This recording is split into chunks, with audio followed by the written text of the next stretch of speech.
Welcome to Everyone Loves Guitar, where we sit down and talk with interesting professional guitar players, uncover their stories, and discover what makes them tick. If you love guitar, music, and the backstory of people's lives, stick around. You're in the right place.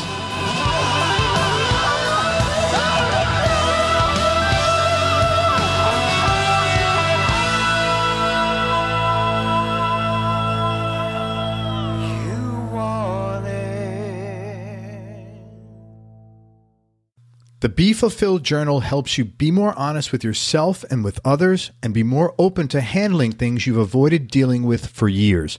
It's a 12-week online and journal program that helps you identify and eliminate things you do that are causing you stress and live in more gratitude and joy. It was actually developed by a long-term friend of mine who got sober in 2008, and he's put together a great deal just for my listeners. You get the 300-page hardcover journal and access to the 12-week video program online, plus free shipping, plus membership in a private Facebook support group with others going through the program, plus a 5-day mini course showing you how to let go of stuff that's draining your energy, plus a 30-day 100% money-back guarantee. To start your journey and get all the bonuses, go to BeFulfilledJournal.com/ELG. That's BeFulfilledJournal.com/ELG. Hey, everybody, this is Craig Garber. Welcome to Everyone Loves Guitar. Man, you know, the times that I actually have a player and an artist on this show that has moved me musically are really special to me. I mean, really special to me, and especially my guest today, Isaiah Mitchell, who's the brains behind not one, but like two amazing bands. He's the primary writer and guitar player for Golden Void, which is like one of my all-time favorite bands, and as well as Earthless. So let me tell you a little bit about Isaiah, and we'll get into his story. His dad was in a band, and he was inspired to do the same thing at a young age. Dad bought him his first guitar when he was around 8 or 9, which was a bright yellow PV Tracer. By then, though, he was really into playing baseball, so he didn't think about music that much. 5 years later, things had changed. He saved all his money from his part-time job, bought a brand new Fender American Strat because Hendrix had come into his world and hit him like a ton of bricks, and it hasn't stopped since then. That's a story I've heard many, many times over, specifically with Hendrix. Yeah. What he's always liked most about playing and performing wasn't girls, wasn't the popularity. It was being connected with kindred spirits, creating music and pushing each other to get better. Got a job at a guitar shop in Encinitas, California called Moonlight Music when he was in 10th grade. He wound up working there for 12 years, selling guitars, doing repairs, and teaching. The owner helped Isaiah a tremendous amount and showed him how to fix guitars, and he gave him the opportunity to teach others. He also met his current bandmates in Earthless there and loads of other phenomenal musicians. Pretty much the entire musical community of San Diego passed through the doors of Moonlight Music when he was working there. He's been fortunate to travel the world and meet many of his heroes and play with some of them. He made some incredible friends along the way. He met his wife, Camilla, at the Roadburn Festival in Tilburg, Netherlands. First started touring in 2002. He hopped in the van with an Oakland band called Drunk Horse, and still to this day, they're one of his all-time favorite bands. Since that first tour with Drunk Horse, he's hit the road with Nebula, the Freeks, Howlin Rain, Earthless, and other bands. You were in Nebula?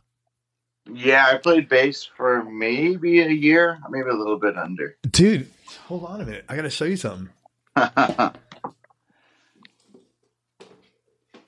Yeah, is that the SG you're pulling? No, it's not the SG. What is that? Oh, it's do you know this? Oh, record? Yeah, it's Sun Creature. Yeah. I don't know if you could see it. Yeah. That's a great Kozik art piece. Yeah. So this is really weird. So I like Nebula, but like diversionary story here. I grew up in the Bronx, right? And I always was attracted to blondes and blue-eyed, of which there were not many in the Bronx. I think it's like that way. You always want what you cannot have, you know? And my wife I've been with for 26 years, she's blonde hair, blue eyes. But one day we were out and I saw this record and I said, I think I might've been with one of my kids and I was like, oh my God, I've got to get that and frame it. Cause that, like, as a little kid, that's the woman that I wanted to be with. It was just a weird, you know, not a sexual thing. It was like a nostalgic thing. And then I love the band Nebula. So I didn't know you were with them, man. Yeah. I played bass for a good little bit. We did like a 5-week, more or less East Coast, Southern Midwest United States tour. Where this was a while ago, it was like 2004, where Clutch were the headliners. Wow. And we'd flop main support with Mastodon. So one night we'd play before Clutch and Mastodon before us. Yeah. And then switch it up. And then there'd be another opener, like Wino's band, The Hidden Hand, I think, played. They were on tour. A band called Suplex was on tour. Dystopia or Dysrhythmia. God, it's been a while, but yeah, it was 5 weeks of insanity. It was a lot of fun. It was one of the funnest times I've ever had. But yeah, it was totally insane and awesome. That was like my first tour like that, where you're actually making money and yeah, you're just going for it. It was pretty heavy. Very cool. Pretty heavy. It was great. Ever open up for Monster Magnet? No, never opened up. I mean, I've never have. Yeah. But John McBain, I call he's a good friend of mine, the original guitar player. Yeah, great player. Because he's over here in Berkeley, or I think he lives in the city or whatever. But he's at a guitar shop over here, and I used to teach at when I moved up to the Bay Area. And he's a rad dude. Like, he has, little musical projects of his own, and he asked me to put something on, like a guitar solo or whatever. So, I mean, I know no Monster Magnet, but my favorite part of Monster Magnet, John McBain, I get to kick it with and get musical with. But then nowadays, like, we're doing stuff with the Atomic Bitchwax, which is Ed's old band. Yeah, totally. Yeah, exactly. Yeah. So it's all I'm around all those guys, but I've never met Dave, the head honcho. I've never seen them or anything. But their first records are great. Oh my God, incredible! That's all I know of them. I haven't really listened to too much more, but their first records are fantastic. Very cool, man. He also was with the Freeks, Howlin Rain, again, Earthless and other bands. He's usually touring 1/3 of the year, sometimes more. When he's home, he's playing shows around town with loads of different projects or working on recordings, always staying busy with something musical. There's always some new band or musician to discover, new people that inspire, always someone or some group to make things new and fresh. That's one of the great things about music. It'll never end. Something new is always around the corner waiting for you to open the door. I love this, man, when I read this in your bio, this particular sentence. Something new is always around the corner waiting for you to open the door and let it in. I hope that everyone who reads this will forever be inspired and refreshed by music. Right on, man. That was very cool. Right on. So, dude, first I got to tell you, I said this before we started, but man, I got to thank you so much for all the music that you've made that I've enjoyed. I mean, let me just tell you, like, numbers. So I've got like 40,000 or 50,000 songs in my iTunes. And I'm just looking at real quick, just the first Golden Void album. Like, if I added up all the songs there, it's like 200 plays. I mean, what a great record, dude. I forgot on iTunes it shows you how many times you played something or whatever. Yeah. That's a good amount. It's a good amount when I got like 40,000 other selections, that record is just, I have listened to that, and I remember I was having a really bad day one time, and I just put on Atlantis and just closed my eyes and just like listened to it several times. And it was like a catharsis, man. It was like, I said, okay, all this shit is gone. Let me have a nice day now. Wow. So thank you, man. You're welcome. Thank you. I'm glad that helped. That's the best thing as a musician and artist, right? That's the stuff that we all love to hear. Yeah. Like that, it helps someone out for, in any instance. That's awesome. It's a pleasure. Well, thank you, man. So, let's talk about, okay, first of all, like I said, I really admire your passion for music, and it appears that many of the decisions you've made, just in life in general, it seemed to be done purely in the pursuit of music. I was curious, which is often a difficult road to pursue. I was curious, were there any signs, if you want to call it that, from the universe or whatever that even though you were making these tough decisions, they were the right decisions for you? Yeah, I mean, I don't know. It just feels like with everything involved with music, it just kind of just showed up and it was always there, like a new door, or a new opportunity just came there. And I guess I had the flexibility and a free enough kind of spirit and, nothing, sorry, I'm talking when I was younger, Sure. It's nothing really to make me say no or not check it out, at least just to go investigate it, see what it's all about. So, I don't know, like signs. No, I mean, I moved, I don't know. I mean, I moved up here 10 years ago to be with my wife. I needed to get out of San Diego as well, but we were tired of doing a long distance relationship thing.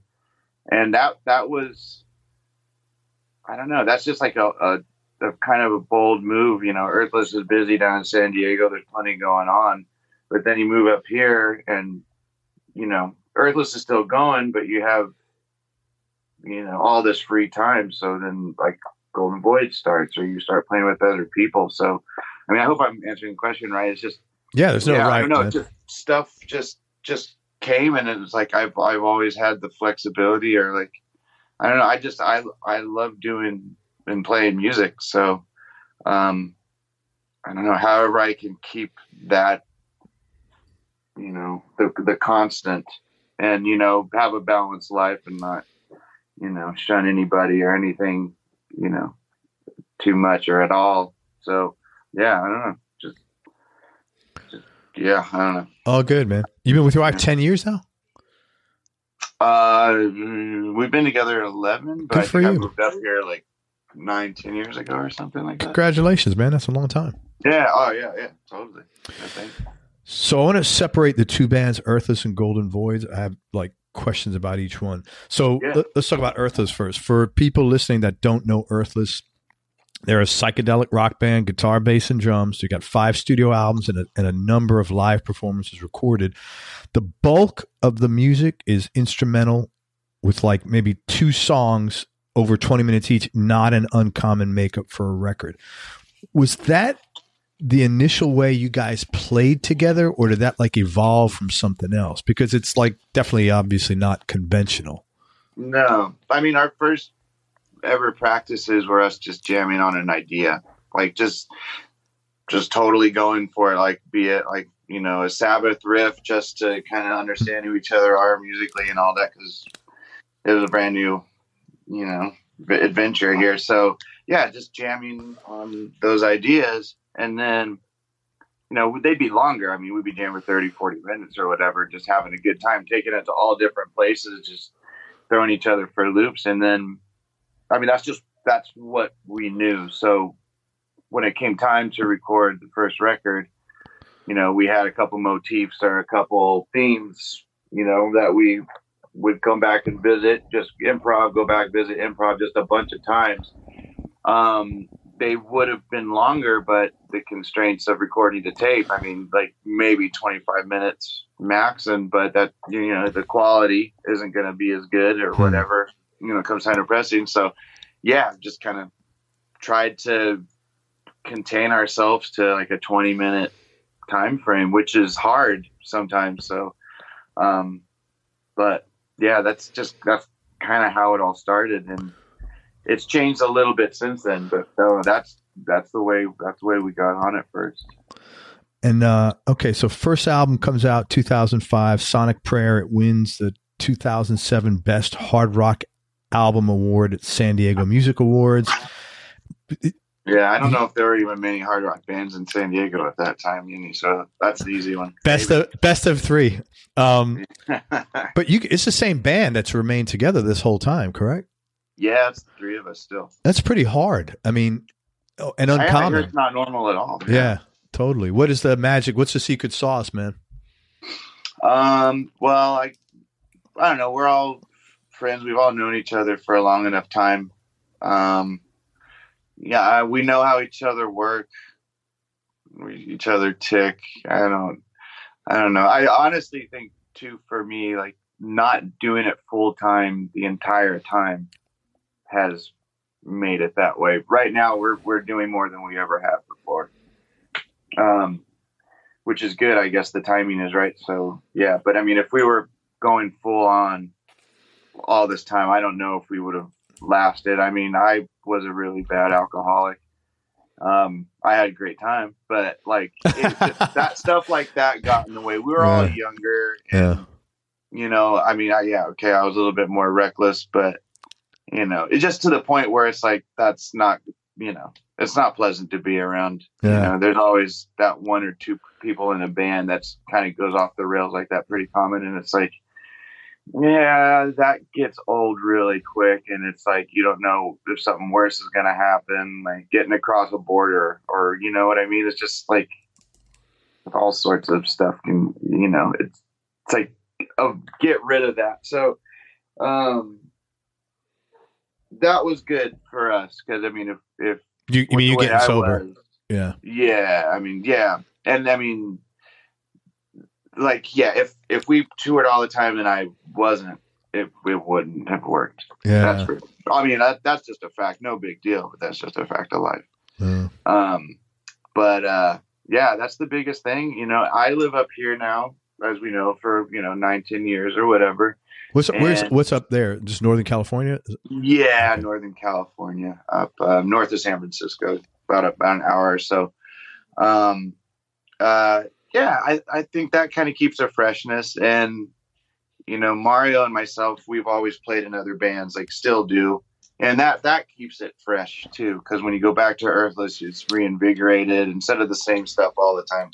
That's how my brain works. I need to play with different people and different approaches. So I think, just not beating it to death and hitting it hard has kept us going for sure.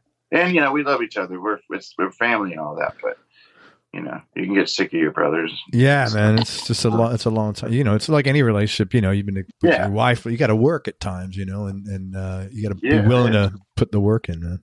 Yeah. One question I had, man, you are burning, you're often shredding, right? And like, just to play that long physically, I was just curious, man, is it like, do you get wiped out after a couple of tracks? Like on a recording? Or just anything, like, cause you're playing 20 to 25 minute tunes. Some of those you're really like, you know, you're a shredder at times, you know, and there's a lot of energy, physical and mental, that goes into that. Yeah. I mean, there's, I don't know. It usually at the start of a tour, this is more often than not, like it's, you know, if we haven't played with each other for a bit and we get, you know, the start of a tour, it's like really refreshing and you're feeling inspired and everything, you know, it's just really good. It's fresh.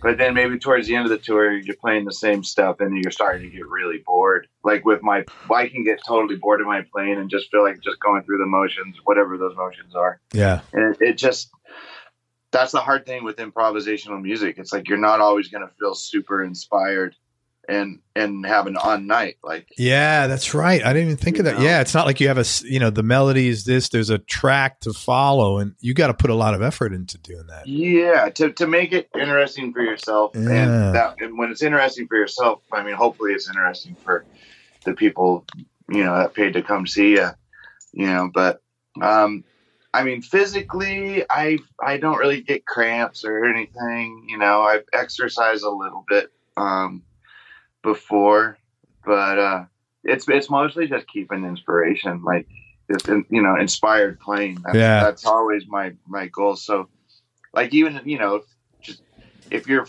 you know, you're having a couple of nights where it's not very inspired, you know, on my end of things, if I'm not inspired, just try to be super conscious of like throwing everything out the window and just trying to think differently, like play less notes, like force yourself to, like, you know, do these exercises of like play less, you know, see if you can express more with less, kind of thing. Just being in that kind of mindset. So so the challenge isn't coming up with everything in a satisfactory way that's not repetitive. And yeah, that's got to be tough, man. Yeah, it's tough, but it's a fun challenge. I mean, I don't know. I think that's fortunately with the kind of music that we play, where it's it's very improvisational. That's the fun stuff. Just getting yourself out of your own box. Yeah. And repetitive, mundane ways of playing. Just mixing something up. I don't know. Yeah, very cool, man. Changing your pedals, like just doing something stupid that most people would give most people a heart attack. Like, So with rare exception, you put out all instrumentals for 13 years.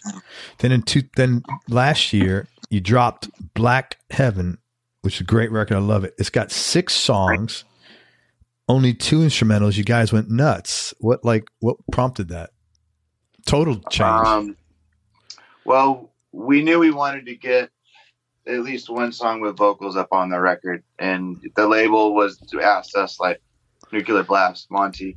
It's like, I know you guys sing. I've heard the stuff before. You guys do anything with vocals? I'm like, yeah, we got something. We'll do it for you. No did they not hear Golden Void? I don't know if Monty's heard Golden Void or not.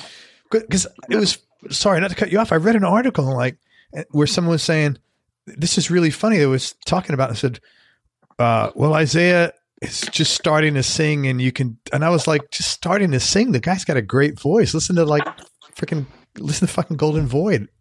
I mean, that's a whole thing, I guess, with Earthless. Yeah. It's just weird.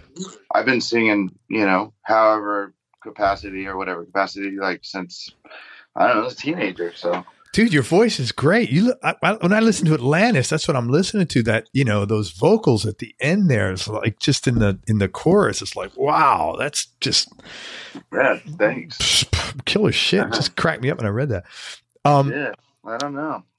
But Monty wanted, it's like, can you do something vocals? He's heard other stuff that we've done. Like, he knows we did Cherry Red. He's a big Groundhogs fan. So, he's heard us do that. And when we were in the studio, we were working on another longer instrumental, but it just wasn't coming together. And we had, a few other songs with vocals, and they were just the stronger of the songs. So we put them on the record. And then we re-recorded something called, what the heck is it called? It was on a Baker skateboard compilation, end to end, and it was only released on that record format. So we're like, oh, let's re-record it and put it on a proper record so it can be more circulated and all that. Because the Baker skateboard thing is out of print. I'm sure you can find it online, of course, but so yeah, we took an old song that we had already recorded and released and put it on there. So there's an extra song. So it was like, 4 songs with vocals. We weren't really expecting that, but that's fun. Again, just doing something different, and if we're happy with it, then that's kind of selfishly, that's all that really matters. Hopefully people are along for the ride too. Yeah. What do you think the next album's going to have? A mix, or you have no idea? Personally, I mean, I think it would be awesome just to go back to 2 songs instrumental, 20 minutes long. That's what I want to do. I don't think that'll happen. We'll probably, I don't know, maybe we'll have another song with vocals, but it's not going to be, I mean, I have no desire to make it that vocal heavy. Black Heaven again. Yeah. No. I mean, that's just me, but again, it all comes down to what's the strongest material. What do we have? So that video you made for the song Volt Rush, was that you on, like, are you that talented on skateboard, man? That was pretty impressive. Oh God, no, that's I forget. Is it BB? I can't remember, but yeah, he's a pro skater dude down in San Diego. Friends with the bands, but no, Mario, he used to skate for Alva, Team Alva. So okay. Tony Alva from Dogtown, Z-Boy fame. Or Zephyr. I'm obviously not very well versed in all the skateboarding stuff, but yeah, that's Mario was a pro skater, so we have like a heavy a skater presence in the music, and with him being a pro skater, and then we're buddies with a lot of pro skaters down there that are in bands that are totally kicking ass. So Gotcha. yeah, they've kind of helped bring us along and expose us to, get us on their skate videos, and they mass produce. So then, kids hear us from all over the place that love skating, and that's a great way to learn about a band, is watch those guys' skate videos and, Yeah. see what music is going on during their skate part. And it was like, oh, that band rules. I love Figgy. So what's this band? And check them out, and boom, you got, a new fan. Yeah. All thanks to Figgy just having the music to, to escape his skate part. So very cool. Yeah. Great video, man. Yeah, it was funny. Fun. So let's talk about Golden Void now. Golden Void's a 4-piece. There's a keyboard added. Totally opposite. No instrumentals. Great songs, 4 to 7 minutes long. A little more of a mellow vibe than Earthless. Very psychedelic. And is it fair to say a little more blues based? Yeah, I think so. Yeah, it's definitely softer. It'll go more maybe traditional blues based a little bit. A little bit, yeah. For sure. 2 albums, Golden Void in 2012 and Burkana in 2015, and then there's a 2-song EP in 2013. What made you start that band, and can we expect anything new from Golden Void? Yeah, definitely some new. But yeah, we started when I moved up here from San Diego. So the band consists of the drummer and the bass player in the band, Justin Pinkerton and Aaron Morgan. We all went to junior high school and high school and stuff together. Okay. Justin, who plays drums, him and I were in our very first bands together, where he was the lead singer and I played guitar. And then we were in another band where I played drums and he played guitar. And then we were in another band where we both played guitar. So we were kind of like musical partners growing up. And then college happened and people just go their ways, and that's that. So moved up here. He just hit me up like, hey, you want to play with Aaron and I? I'm like, yeah, sure. And, we just got together, started playing, and it was fun. And then, I think Justin or we all just talking about it'd be nice to have the element of like a keyboard, another instrument in there. And I'm like, well, Camilla, my wife. Yeah. So, then there you go. And she hopped on board, and, we did a 7-inch first for Valley King. It's a local small record club thing up here in San Francisco. And recorded with our buddy Phil Manley. And then Phil gave the 7-inch to Bettina Richards at Thrill Jockey, and then she got in touch and she wanted to make a record. So then we made the first record and the second record for Kana with Thrill Jockey. And really quick, in case Justin hears this, just so he doesn't, his ego isn't fragilized, right? He actually writes most of the music. Okay, thank you. Yeah. Sorry, Justin. Sorry, Justin. Forgive us. Yeah. He writes, which is also pretty rad. He's the drummer, but he's prolific. He's an amazing writer. Honestly. Yeah. I mean, honestly, the songs there are just fucking beautiful, man. Yeah, he's good. But I mean, I take credit for Elena, so. I wrote most of that. What's the backstory to that song, man? What is it about? What's the lyrically it's about I don't know, just Atlantis, right? It's like the civilization that, I mean, this is what I'm telling myself. It is a civilization that got swallowed by like a tsunami or some interview dude made me figure out the fucking song. Yeah. So it's an ancient city where, whether it's real or not, they're still debating. But it's just a city that's underwater. So I mean, I just look at it as like like a tsunami, an unfortunate tsunami where it's it just comes and floods you and floods everybody, and you drown and you die. But then at the end, I think, what does it go? in this life has come in this life. Yeah. That wise we're meant to see. And it's like, who knows if what happened, or I don't know. It's just playing on words. Yeah. But it's about drowning and dying of mass civilization. Oh man, I'm sorry I asked you that now. I had this positive, happy image in there. I'm going to have to burn that answer from my mind now. Yeah, I don't know. I'm a big fan of, I don't know.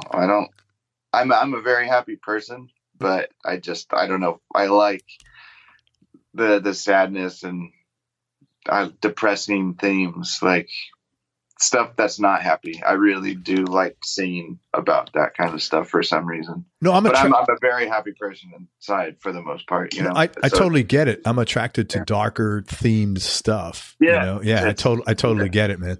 But the chorus in there, in this life, that whole part, dude, that's about as perfect music as, you know, I'm not like a fanboy or anything, but I'm just saying that is perfect. That listening to that would just set me right no matter what, man. Thanks, Craig. Awesome. Thanks for a lot. Same thing with, I'm afraid to ask now. No, it's okay. Storm and Feather from the second record.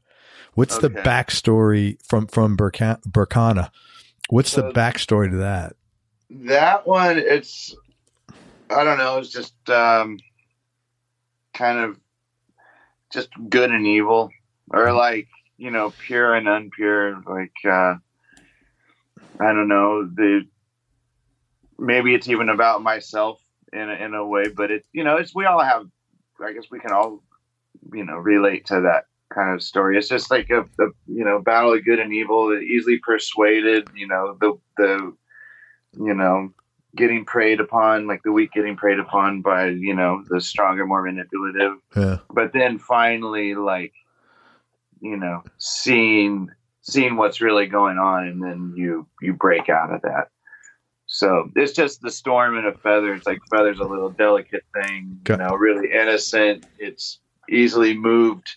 Then you got this violent storm, you know, coming and throwing you all over the place, and, you know, whatever that metaphor you want it to be. And then all of a sudden the sun comes out and it blows the storm away, or just, you know, makes it dissipate. And then the feather is like, I don't know, it's in the sunshine, just chilling.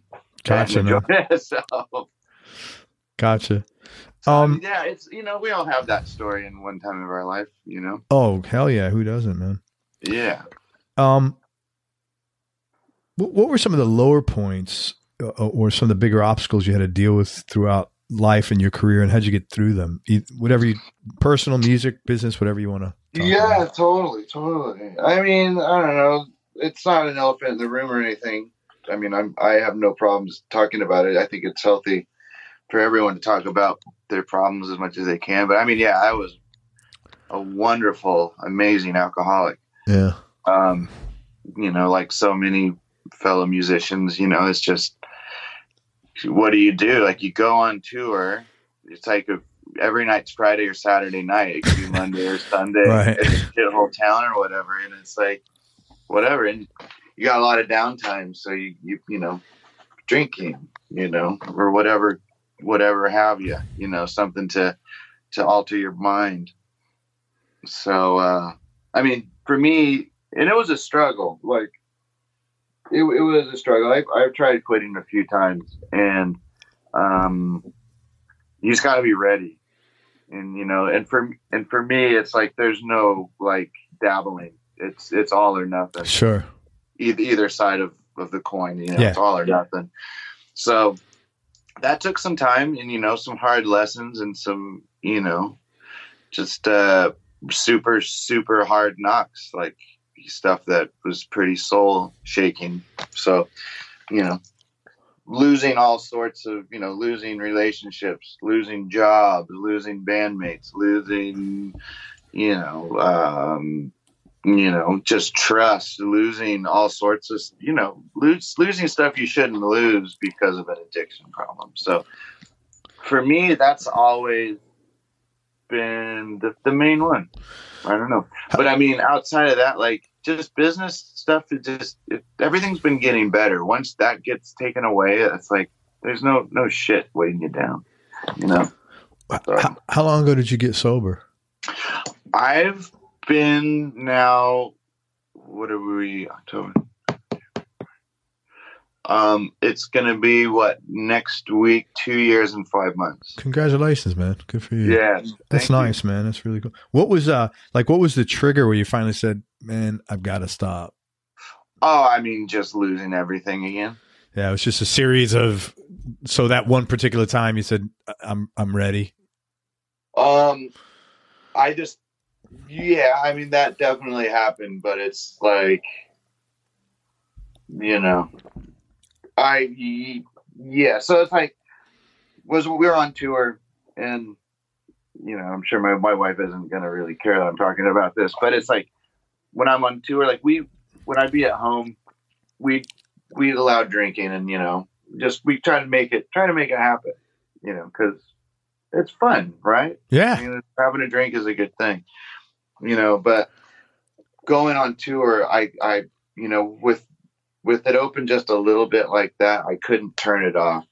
So I just got ape shit one night, drunk on tour, and just really scary. Like, it was very unhealthy, and, you know, causing anyone fear, my bandmates, my wife, most important. Sure, like, you know, I just like, you know, that's it.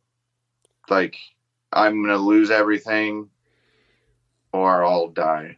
So I mean, I think eventually it's not healthy, but yeah, that was like, I can't do this anymore. There's just no ifs, ands, or buts about it. So good for you, man. That was it. That was the last one, and that will be the last one. It's funny.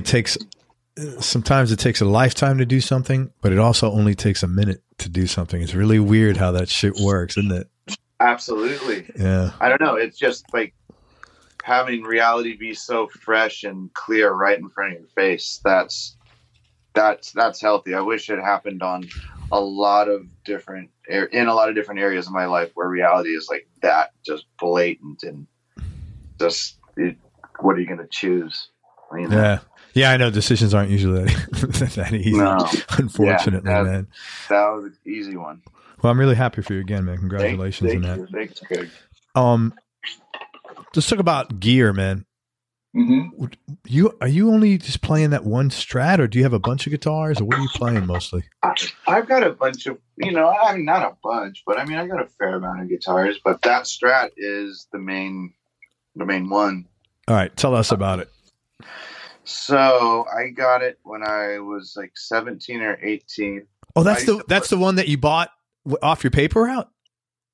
No, I didn't. Never had a paper route. No. However. I bought it off of my buddy's dad, without ever meeting his dad. So I in high school, I'd go surfing with some buddies, some older buddies, and we played like reggae, but it'd be like psychedelic, kind of jammed out reggae. It was super fun. I know I got some tapes around here somewhere. I'd love to listen to them because it was just fun. It was just fun. So we go surfing and we always come back and jam. And the drummer, his dad had this Strat, just a 50s style Strat. It was like Daphne blue, like super light. Oh, I love that color, man. Yeah, and like a medium sized V-neck. And the other guitar player in the band, he'd always play that. And God, I was like, this is the greatest guitar I've ever played. I never felt anything like it. And I think I just kept bugging him. If you ever want to sell that Strat, if your dad ever wants to sell it, if you want to sell it. And a little bit later, he's like, okay, I'll sell it. I got it for $300. Holy smokes. Yeah. I mean, I thought it was like, oh, you can't turn it down. I don't know what it is. It has a Fender Stratocaster decal, but there's no proper stamps. There's no serial number. The pickups weren't original. So there's it was just that I couldn't tell you what it is, but it doesn't matter. The guitar felt so good. So I don't know. I first put Aero pickups in it. There's a guy who now lives in Hilo, Hawaii. Aero, AERO? Yeah, Aero pickups. Yeah. Pollock. It was. What's his first name? Sorry, he's probably listening. He might listen. Maybe he won't. But anyways, I put some pickups of his in because he was in Oceanside, California, and he hand winds all his own pickups, and they were great. So I put those in there and had those in there for the longest of times. And I don't know. It's been really hard to find another guitar that's, semi-affordable that can match it. The only guitars that I'm finding that are up to par with that one are, expensive custom built guitars or custom shop. Custom shop. So it's just, I don't know. I'll spend money on that, but it's like I'm also not really needing to. Yeah, I'm lazy about it. I buy all these other guitars. Like I just got this. You got Telly with a Bigsby. Yeah. So I added the Bigsby and got like Callahan like parts, to make it way more playable and more enjoyable. But the only reason why I got this Telly, I think it's the Baja Telly.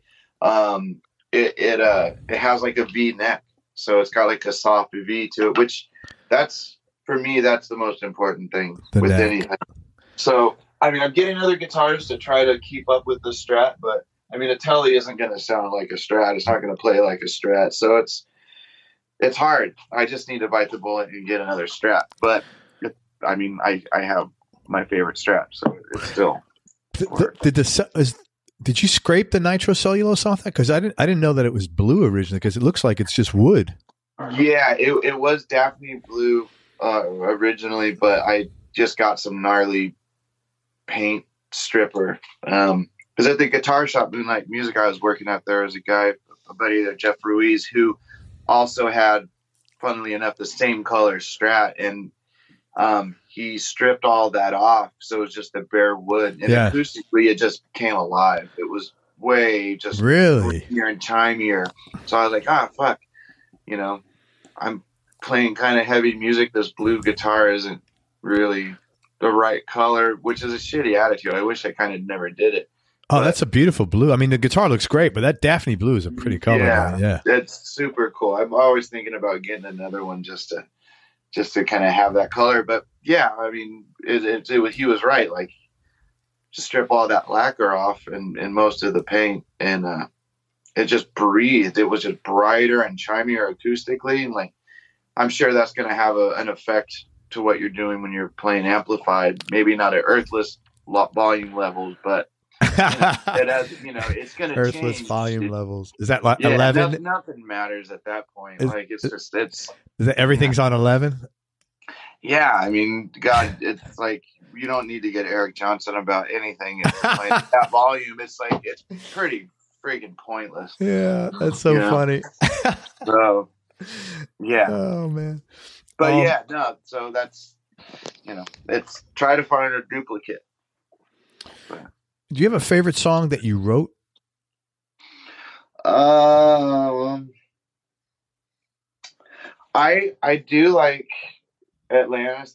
That is a nice song. I like Astral Plane. Those are both the Golden Void songs. I like those. For Earthless, Uluru Rock, I mean, that came up. I just came up with the melody, but that's like I think my favorite thing that we've done is just. That's from the Ages. Yeah, from the Ages. Yeah, and it's just a good take. Like the day before, we tried playing it and recording it, and it just wasn't happening. So first thing the next morning when we got to the studio, that was the take, and it was just fresh and inspired. So.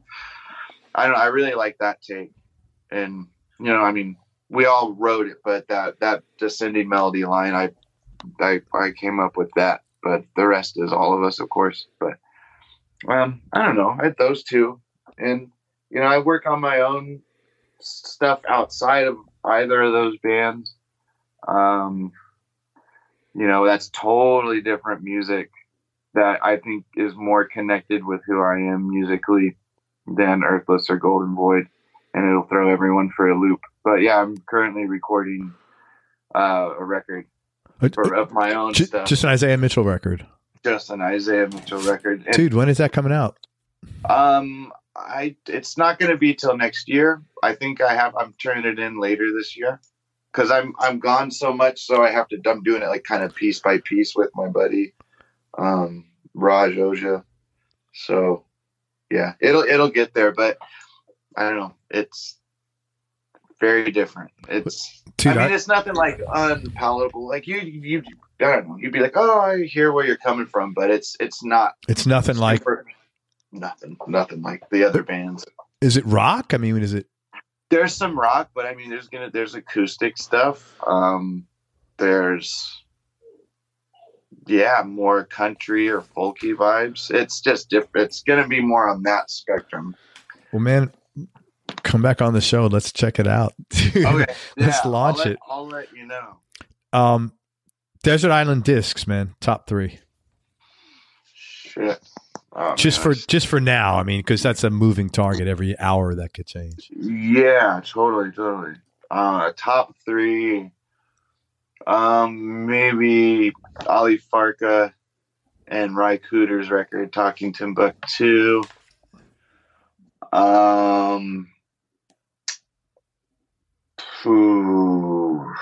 Gosh dang it. Michael Rother's first solo record. I can't remember it right now because I'm not good at German, but I just know what the record cover looks like. What's his name? Michael Rother, Rother, or Michael Rother. He was the guitar player in Noi, and he played in Harmonia, and I think he was on the first Kraftwerk record. Okay. He's just like, if it's okay for them to say, like the kraut rock scene in Germany.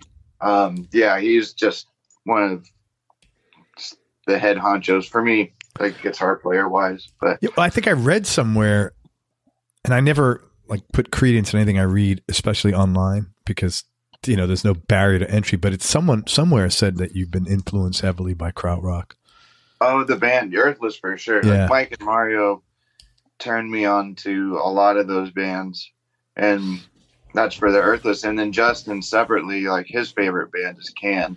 Okay. So he has an element of bringing, the songs that he writes and the way he plays drums, very much inspired by Can too. So yeah, I mean, all that stuff, that's so important musically for all of us. So Ali Farka, Michael Rother, and what will be number 3? Number 3, maybe Beethoven's 7th Symphony. Yeah. That's all I can think of at the moment. Oh, that's cool, man. There's so much. It's so difficult. Really tough question, man. Yeah. What do you like? It's fun. No, I'm going to ask you a really tough question. Oh, okay. What do you like most about yourself? Patience. I have a lot of patience. That is a gift, man. One that I certainly do not have. I hear it is. Yeah, I just know, I mean, I've always been a patient person, and I love teaching, and I've taught forever. So I think you need a lot of patience, especially with, beginners or people that aren't just going to get anything. So I just thought I've been lucky to have patience. Yeah. And I guess it's only right because people have had to have a lot of patience with me. So I guess everyone deserves me to have a lot of patience as well. So. Paying it forward, man. That's cool. Yeah, right. Best childhood memory? Oh, man. Best childhood memory. Maybe one morning when it was a Christmas morning and my dad woke us up by jumping on our bed saying it's Christmas and Santa Claus was here. Something like that. That's the first thing that pops in my mind. That's cool, man. Then that's it. Yeah. Most important thing your dad taught you. Is he still around? Oh yeah. Good. Most important thing that he taught me, let's say. I mean, because a lot of the things he's taught me, I still haven't gotten under my belt yet. I'm not perfect. Hey man, we're all works in progress. That's what I feel. Yeah. I mean, I don't know. He taught me to love music, and he's passionate about music. Like yeah, he's extremely passionate when it comes to music. Yeah, I don't know. I think just maybe patience too, even because he wasn't always the most patient person. Oh, so you said, you learned from what he yeah. Yeah, I don't know. He's plenty patient, but I don't know. That's hard because he taught me so much, but maybe he taught me how to be a man and stand up. Once if you fall and just shake yourself up, stop dwelling on the bullshit, and just get up and keep going. Which is great. I think that's a big one. He's taught me a lot. You have any hobbies or interests outside of music, Isaiah? Yeah. My wife got me into mushroom hunting, not necessarily the psilocybin kind, but just all. I don't judge, man. Yeah, fine. And I like those too. I'm all for them. But yeah, but no, more of like the culinary, like chanterelles and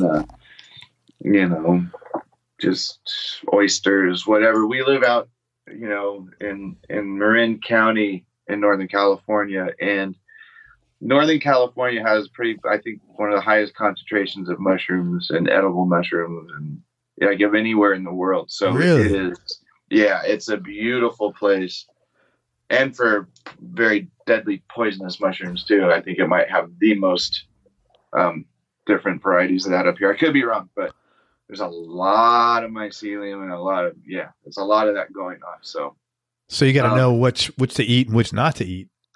Yeah, you got to know which to eat and what not to eat. I've been reading a book by Paul Stamets, who is like the leading mycologist, I think, in the world. He's unbelievable. I highly recommend it to anyone to read his stuff.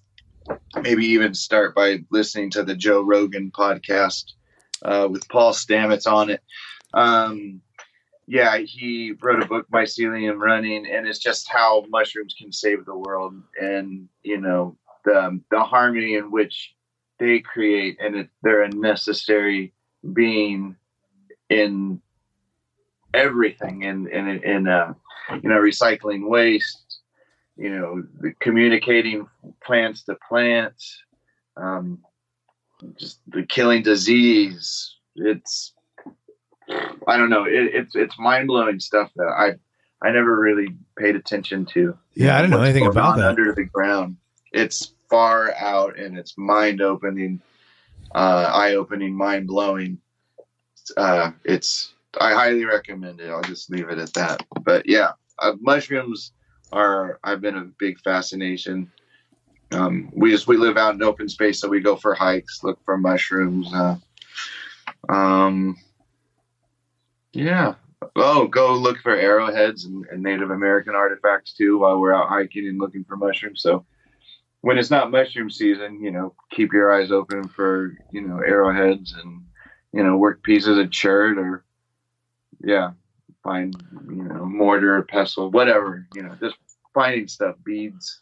That's really cool. It's amazing how when you grow up or when you live in a place where the outdoors is more essential, it is literally a different world, the exposure, the things you do there versus when you grow up in a city, for example, and you don't even think about going outside. It's really weird. Absolutely. No, but which show you, like, this is kind of what I see. Oh, here we go. Like, oh wow! Like out there, like we got cows and everything. Holy smokes! Just walking in those hills back there. Oh my God, that is so rural. So it's like beautiful. Yeah. Let me describe this: like beautiful hills, like nothing but green. That is really cool. Yeah, it's heaven out here. Holy shit! That is amazing. I don't like going anywhere. That's really cool, man. Yeah. So when we get home from tour, it's like the antithesis of tour life to the max. It's just mellow, which is great. Yeah, which is probably pretty. Most guys I talk to, when they come home, they're kind of like recluses because Me too. You know, they don't have to do anything at a certain time. They don't have to perform. You know, it's a lot of pressure doing all that stuff. You know, you're in front of people constantly and you got people, you know, wanting stuff from you. And it's, you know, most guys that come home, they're like, it's tough because, you know, when you're on the road a long time, the last thing you want to do is come home and pay bills and take care of shit. But you just want to decompress, and that takes a while. So I totally get that, man. Yeah, totally. I mean, yeah, I need about I don't know, 5 days or whatever. Just being at home. Yeah, just catching up with Camilla and hanging with the cats and just being out here. And it's important because I know the older I get, it just gets harder. I don't know. Or my patience is I become maybe more of a crotchety asshole or something. Get off the grass. You know? Yeah. And there's a lot of grass out here. So, I mean, just touring, it's a lot of fun and I love it. But, you know, I just noticed, you know, the difference from when I was, you know, 25 or 30 doing it. And everybody I interview, male, female, feels the same way. You know, totally. That's what you got to do to make a living, and you're playing and you love it and you're grateful, but it takes its toll more on you the older you get. Totally. Absolutely. So no, I'm grateful for having a place that you hear how bad your ears ring. You know? It's so quiet out here. So yeah.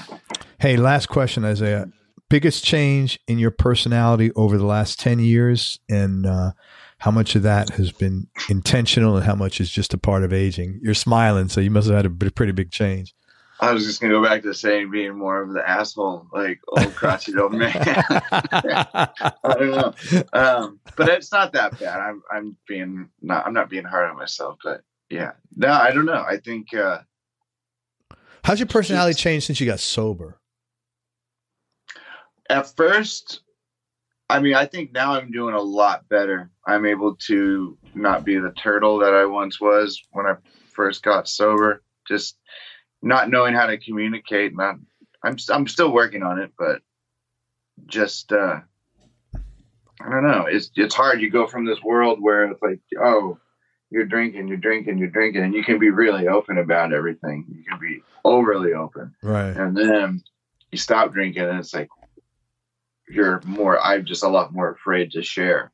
Well, because you're consciously letting somebody, you know, when you're unconsciously being vulnerable, you're fucking unconscious, right? But when you're consciously, there's a deliberate intent there. And then you got to be like, you got to make a decision. Do I want that? Is this person entitled to that? Not in an arrogant way, but like in a safety way. Yeah. No, totally. So, I mean, I'm getting better at that. I think I'm able to, I don't know, maybe relax a little bit more and That's genuinely great, relax again. You know what I mean? I know how to kind of sustain the same energy or like the same vibe a lot better than I used to, you know, like I just have tools now that keep myself grounded, or, you know that I need to go be by myself for an hour or whatever. Versus before, it's just not knowing how to properly, you know, decompress something, like just in general, while they're on the road or at home or whatever. I don't know. It's just good basic tools for growing up. That's, you know, it's really no big mystery, right? None of this stuff is we just learn the stuff when we learn it. Yeah, man. But it sounds like you got like more coping skills going Way for more you. Coping skills. Yeah. Good for you, man. Touche, man. Yeah. Hey, listen, I know we got a boogie. I cannot thank you enough, not just for your time, but honestly, man, and I'm not sounding like I don't want to be a fanboy. Thank you for all the music you've made, man. Craig, thank you, man. That means a lot. It's really very moving. And anything that you come out with, please come on the show. I'd love to support it. Couple of things to tell you about Isaiah. First of all, check out Earthless and Golden Void. They're both great bands. And Isaiah actually gives guitar lessons, and he's been doing that a long ass time. So let me tell you his email address to contact him. Please don't be a dick. Well, I guess if someone's a dick, you just delete. So it's all right. I've got better coping skills, so go ahead and be a dick. Be a dick. All right. So you can get a hold of him if you're interested in lessons at ISILLA. Or Izilla. Go IZI. Oh, I'm sorry. IZ. I apologize. That's all good. Izilla. IZILLA info@gmail.com. I'll give it to you again since I messed up. It's Izilla. IZILLA info@gmail.com. And just, let them know what kind of stuff you're into and, what you're looking to accomplish. And I guess, right. Go from there. Yeah. We work on, all sorts of theories, how to try to, get more interesting solos, how to stretch stuff out, how to, learn basic scales and just something to mix it up. From I get in ruts all the time. So, I pick, guitar players that I love, brain, that are local. So anything that can just help you see something a little bit differently. It's a very healthy thing to meet up with anyone. So very cool. Yeah, happy to help. And check out Earthless and Golden Void. And thank you, man. Thank you for your time. I really appreciate it. Great. No way, man. Thank you. It means a lot. And anytime I've got something to promote, I'm gonna call me, bro. I'm gonna hit you up. Hit me up. Hang on, let me wrap this up and we'll wrap up. Everybody, thank you so much for listening. If you enjoyed this, please share it on your social media channels. We appreciate your support. Thanks again, Isaiah Mitchell, for spending time with us. I really appreciate it. Again, check out Earthless Golden Void and the soon to be coming Isaiah Mitchell solo record. Yeah. Holy shit. Make sure you go to everyonelovesguitar.com, sign up to get on our newsletter list so you and I can connect. And most important, remember that happiness is a choice. So choose wisely. Be nice. Go play your guitar and have fun. Till next time, peace and love, everybody. I'm out. We hope you enjoyed this show. If you did, subscribe to the Everyone Loves Guitar podcast, and you can do this online at everyonelovesguitar.com or on iTunes. And if you like the show, please leave us a 5-star positive review. The more 5-star reviews we get, the higher our show ranks, and higher rankings mean we get to continue speaking with cool, interesting guests on our show. We'll see you on the next episode, and until then, keep playing your guitar and have fun making music.